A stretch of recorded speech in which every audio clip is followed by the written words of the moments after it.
How often should I review my power of attorney? Certainly if there's a change in someone that you named, but also if there's a change in maybe your health. Because again, it's all about being incapacitated or disabled and not able. If you're able, you can have me named as your agent, but if you're able to handle your affairs, I should be doing nothing at all with your affairs. So just revisit them, any life changes. I say to people, you get married, you divorce, somebody dies, people have children. For your estate plan, I say you review it every 5 years or so anyway. If I move to a different state, do I need to update my power of attorney? I advise people to do that. Every state is so different. I say that, but then there are some things that are the same. But because none of us as lawyers keep up with the state even next to us. So I'm right across the bridge from Kentucky. I could not tell you what the laws of Kentucky say. So yes, I advise people when they come to or move to a different state or come to Ohio, let's do a new document for you. One other thing I want to say about time. I have had in the last 6 months 5 clients that have come to me with documents that were done in the 80s and 90s.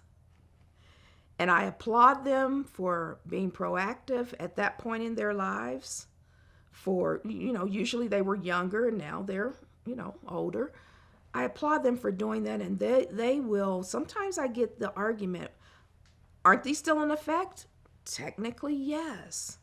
But the laws have changed and things have changed, and, things are being added into documents that weren't in there then. So I don't advise you take documents from 1980 and think that everything is fine. I advise you to do new ones. At what age in my life should I consider getting a power of attorney?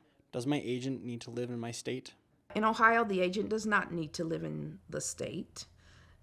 But let's think about practically. If you name me and I'm in Ohio and you're not, and you become disabled, am I going to have to take off from my job and spend time with you in your state to handle your affairs?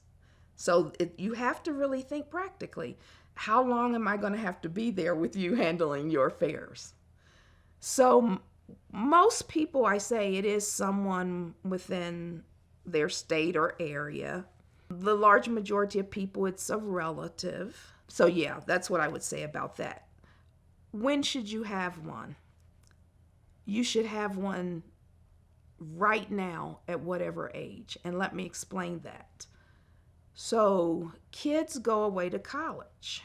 Well, no 18-year-old is ever going to say to their parents, let's get that general durable POA signed. That just does not happen.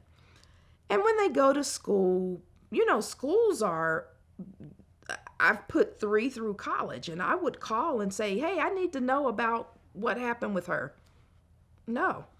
Did she sign that form? I forced all of mine to sign the form, though. But a lot of people don't.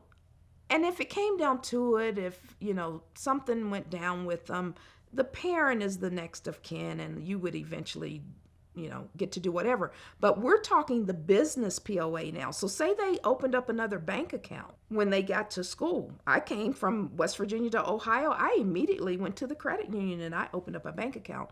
If something were to happen that they couldn't cash their checks or deposit them, no one would be able to get in those accounts without a lot of problems. Say young people, young women just having a baby.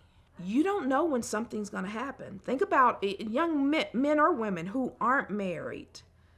And let's say they have a child or they don't. But if something happens to them, who is going to handle their business? So even young people should have a POA. Have somebody named that if you get in a car accident, you need to have someone be able to go to your bank and get some money out for you.